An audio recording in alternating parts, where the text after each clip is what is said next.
संसद का बजट सत्र आज से हुआ आरंभ। राष्ट्रपति द्रौपदी मुर्मू ने दोनों सदनों को किया संबोधित। कहा, सरकार सामाजिक कल्याण के लिए प्रतिबद्ध।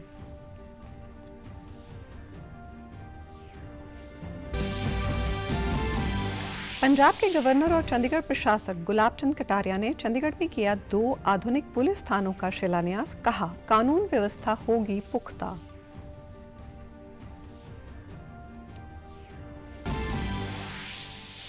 और चंडीगढ़ के स्कूलों में बम की अफवाह से हरकत में आया प्रशासन।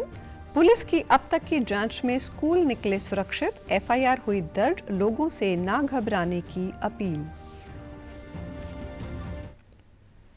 नमस्कार, चंडीगढ़ से आपका स्वागत है। मैं हूं शैली तनेजा।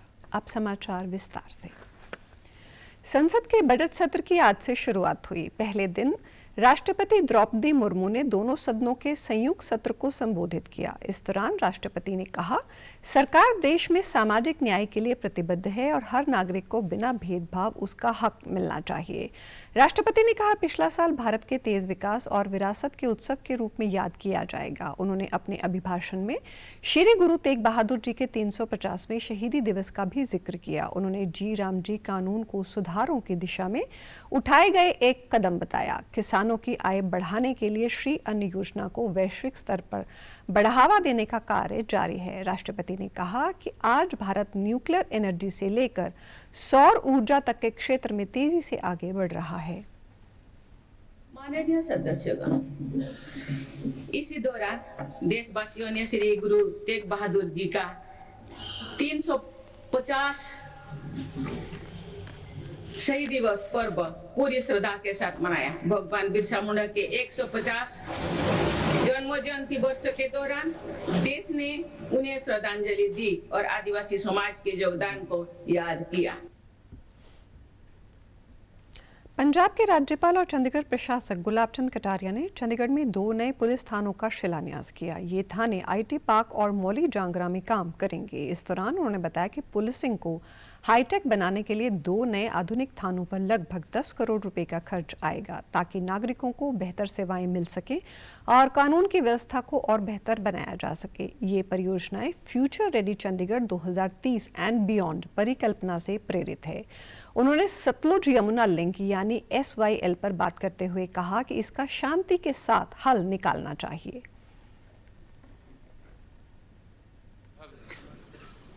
10 करोड़ के आसपास का है। लगभग 20,000 स्क्वायर फीट का इसका कंस्ट्रक्शन होगा।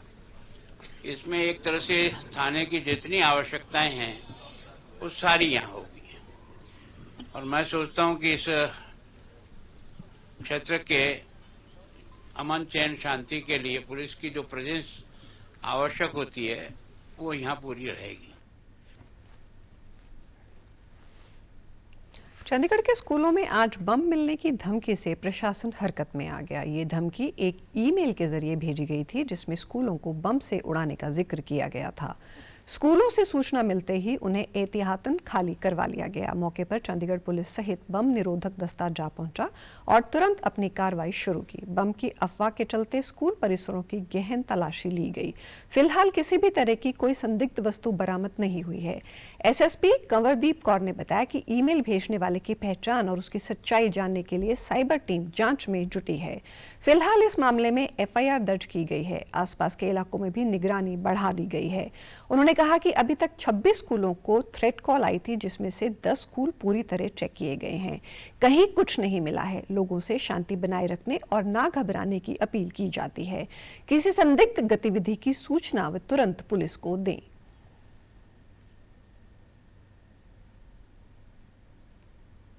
कंट्रोल रूम ते कॉल आई सी। तकरीबन 4 ਸਕੂਲਾਂ ਨੇ ਸਵੇਰੇ ਸਾਨੂੰ 8 ਵਜੇ ਕਾਲ ਕਰਕੇ ਦੱਸਿਆ ਕਿ ਉਹਨਾਂ ਦੇ ਸਕੂਲ 'ਚ ਇੱਕ ਈਮੇਲ ਰਿਸੀਵ ਹੋਈ ਹੈ ਜਿਹਦੇ 'ਚ ਬੰਬ ਉਡਾਉਣ ਦੀ ਧਮਕੀ ਉੱਥੇ ਸਕੂਲ ਨੂੰ ਦਿੱਤੀ ਗਈ ਸੀ। ਇਸ ਤੋਂ ਬਾਅਦ ਸਾਨੂੰ ਕੁਝ ਹੋਰ ਸਕੂਲਾਂ ਤੋਂ ਕਾਲ ਆਈ ਹੈ ਤੇ ਹੁਣ ਤਕਰੀਬਨ 12 ਵਜੇ ਤੱਕ ਸਾਨੂੰ ਟੋਟਲ 26 ਸਕੂਲਾਂ ਤੋਂ ਕਾਲ ਆਈ ਹੈ ਜਿਹੜੀ ਐਵੇਂ ਦੀ ਈਮੇਲ ਜਿਹੜੀ ਉਹਨਾਂ ਨੂੰ ਰਿਸੀਵ ਹੋਈ ਹੈ। ਜਿਵੇਂ ਹੀ ਸਾਡੇ ਕੰਟਰੋਲ ਰੂਮ ਤੇ 112 ਤੇ ਕਾਲ ਆਈ ਹੈ ਉਸ ਤੋਂ ਬਾਅਦ ਲੋਕਲ ਪੁਲਿਸ ਦੀ ਟੀਮਸ ਉਹਦੇ ਨਾਲ ਫਾਇਰ ਬ੍ਰਿਗੇਡ ਤੇ ਐਂਬੂਲੈਂਸ ਤੇ ਨਾਲ ਹੀ ਬੰਬ ਡਿਸਪੋਜ਼ਲ ਸਕੁਆਡ ਦੀ ਚੰਡੀਗੜ੍ਹ ਪੁਲਿਸ ਦੀ ਟੀਮਸ ਜਿਹੜੀਆਂ 24 ਘੰਟੇ ਹਾਜ਼ਰ ਰਹਿੰਦੀਆਂ ਸਾਰਿਆਂ ਨੇ ਰਿਸਪੌਂਡ ਕੀਤਾ।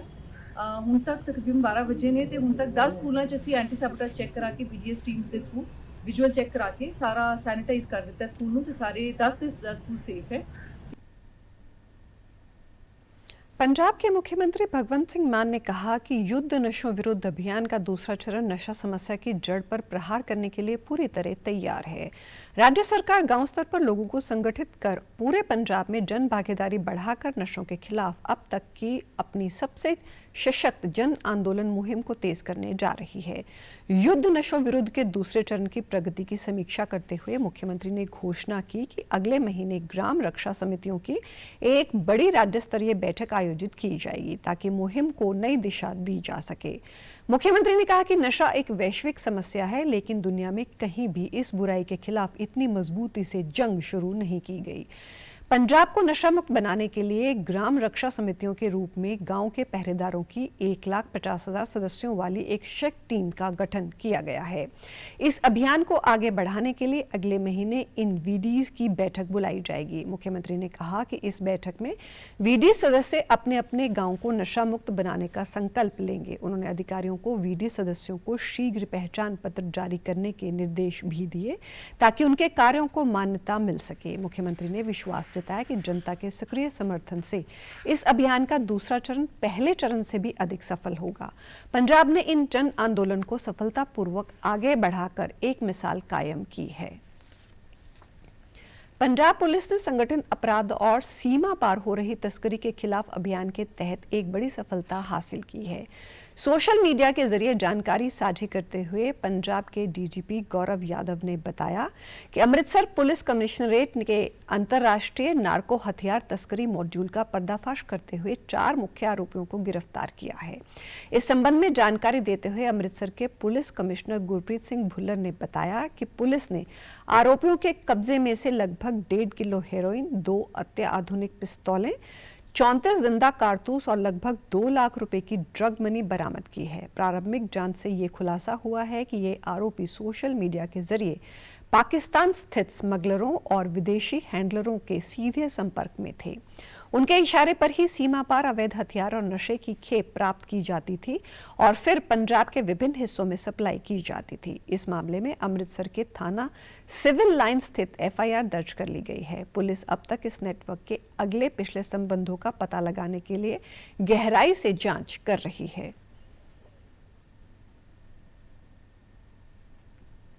नेशनल बॉर्डर पुशिंग किया जाने वाला सारा का सारा नैटवर्क मॉड्यूल बस्ट किया। ये 4 दोषी गिरफ्तार हुए ने।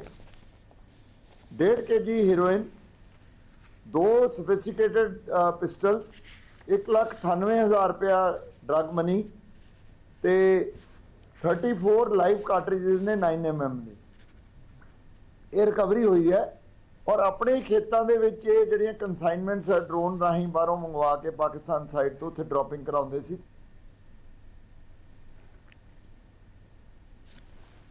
भारतीय जनता पार्टी द्वारा पटियाला ग्रामीण क्षेत्र में विकसित भारत GRAMT कानून को लेकर जारी जागरूकता अभियान के तहत एक विशेष कार्यक्रम का आयोजन किया गया, जिसका मुख्य उद्देश्य जनता को रोजगार और केंद्र सरकार की जन कल्याणकारी योजनाओं के बारे में जागरूक करना था। इसी दौरान पंजाब भाजपा के कार्यकारी अध्यक्ष अश्विनी शर्मा और पूर्व सांसद मेंबर परनीत कौर विशेष तौर पर शामिल हुए। इस अवसर पर अश्विनी शर्मा ने बताया कि केंद्र सरकार द्वारा इस कानून के बारे में लोगों को विस्तार से अवगत करवाया गया है। रैली के दौरान मनरेगा श्रमिकों के साथ भी मुलाकात की गई और उनको दरपेश समस्याओं के बारे में जानकारी ली गई, जिनका हल GRAMT योजना के जरिए किया गया है। इस योजना के अंतर्गत 125 दिनों की रोजगार गारंटी दी गई है, जिससे प्रत्येक व्यक्ति को साल में कम से कम 125 दिनों का रोजगार मिलेगा। पिंडां च वित्त कमीशन दा पैसा मोदी भेजता है, पता ना। सरपंच होने हैं, चुनाव चुन लड़ियाना और केंद्र और नगर पालिका च भी, नगर निगम च भी वित्त कमीशन का पैसा आंदा है। हुण भी आया है, वो आया कहते लिए सी थोड़ी सड़क बन जाए, थोड़े पीन का पानी का प्रबंध हो जाए, ਉੱਥੇ ਕੋਈ ਸਕੂਲ ਦੀ ਬਿਲਡਿੰਗ ਬਣਨ ਵਾਲੀ ਆ ਉਹ ਬਣੇ, डिस्पेंसरी बननी है वो बने। दूसरी तरफ पूर्व केंद्रीय राज्य मंत्री परनीत कौर ने कहा कि मोदी सरकार ने सिख गुरुओं और पंजाबी सभ्याचार को वैश्विक स्तर पर मान सत्कार दिया है। उन्होंने राज्य सरकार पर चुनाव के दौरान किए गए किसी भी वादे को पूरा नहीं करने का आरोप भी लगाया। पंजाब भाजपा के महासचिव अनिल सरीन ने कहा कि मान सरकार ने पंजाब के साथ बदलाव के नाम पर सिर्फ धोखा ही किया है और इससे सरेआम लोकतंत्र कमजोर हो रहा है। देश की कोई ऐसी बुराई होवे जिहड़ी पंजाब च नहीं लेके आए। अपने आप को भ्रष्टाचार तो ऊपर तकन वाले सब तो वड्डे भ्रष्टाचारी साबित हो रहे हैं और जिहड़ा कोई इन्हां दे खिलाफ बोलदा उहनूं चक के अंदर कर दिंदे ने, परचा दर्ज कर दिंदे ने। ये किथे दा लोकतंत्र।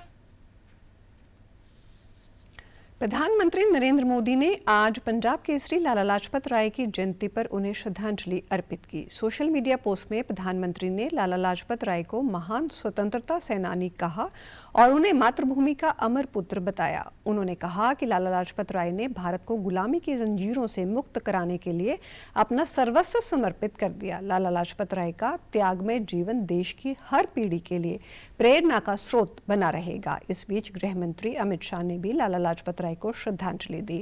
अपने सोशल मीडिया पोस्ट में उन्होंने कहा कि लाला लाजपत राय भगत सिंह जैसे अनगिनत क्रांतिकारियों के लिए सशस्त्र क्रांति की प्रेरणा बने। उन्होंने आगे कहा कि लाला लाजपत राय के बलिदान ने बिखरे हुए स्वतंत्रता आंदोलन को एकता की डोर में पिरो दिया और उसे एक प्रज्वलित ज्वाला का रूप दिया। हरियाणा के मुख्यमंत्री नायब सिंह सैनी ने भी सोशल मीडिया एक्स पर पंजाब केसरी लाला लाजपत राय जी को जयंती पर उन्हें कोटि कोटि नमन किया है। उन्होंने लिखा कि राष्ट्र निर्माण में उनके अमूल्य योगदान को कभी भुलाया नहीं जा सकता।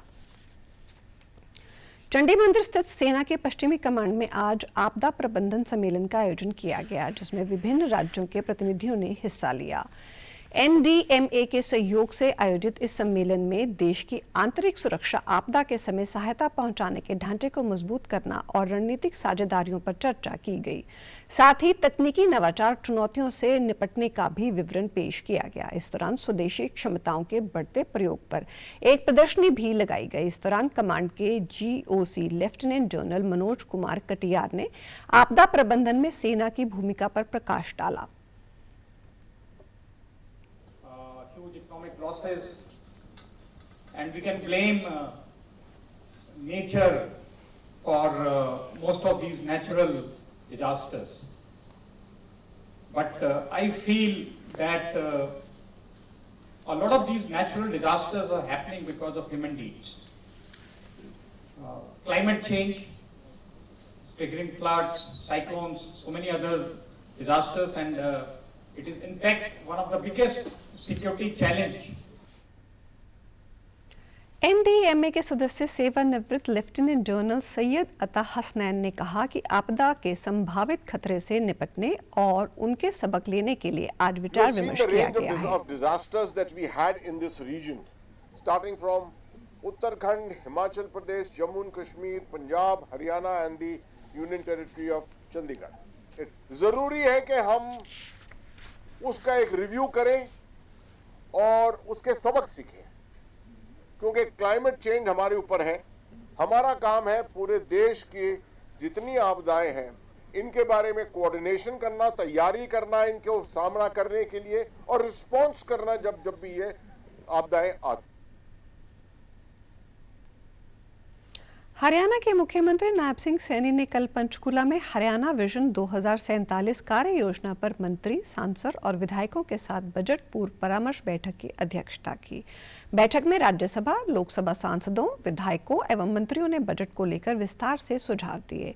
मुख्यमंत्री ने कहा कि कोई भी नागरिक आगामी 31 जनवरी तक पोर्टल के माध्यम से अपने सुझाव सरकार को भेज सकते हैं, उन पर अवश्य ही अमल किया जाएगा। उन्होंने कहा कि बजट पूर्व परामर्श की ये बैठकें 6 जनवरी 2026 को गुरुग्राम में शुरू की गई थी, जिसका अंतिम चरण आज संपूर्ण हो गया है।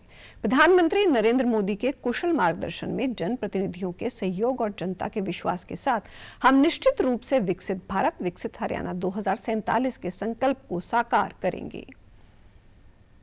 2047 तक हरियाणा 1 ट्रिलियन डॉलर से भी अधिक की इकोनॉमी के रूप में स्थापित करने के लिए हमारा एक रणनीतिक ये ब्लूप्रिंट है, ये हम चाहते हैं। साथ ही इस बजट से प्रदेश में ऐसा वातावरण बने जिससे हर युवा कह सके कि मुझे अपने सपनों का ये राज्य छोड़ने की जरूरत नहीं है। नायब सिंह सैनी ने कहा कि सरकार का प्रयास है कि आगामी बजट से हरियाणा के हर किसान की आय बढ़े, खेती लाभ का व्यवसाय बने, जल संरक्षण हो और प्राकृतिक खेती को प्रोत्साहन मिले। और आप हमारे समाचार YouTube channel DD news Chandigarh, Facebook DD news Chandigarh, social media x व डीडी न्यूज CHT पर भी देख सकते हैं। इसी के साथ चंडीगढ़ से समाचारों का सिलसिला समाप्त होता है। नमस्कार।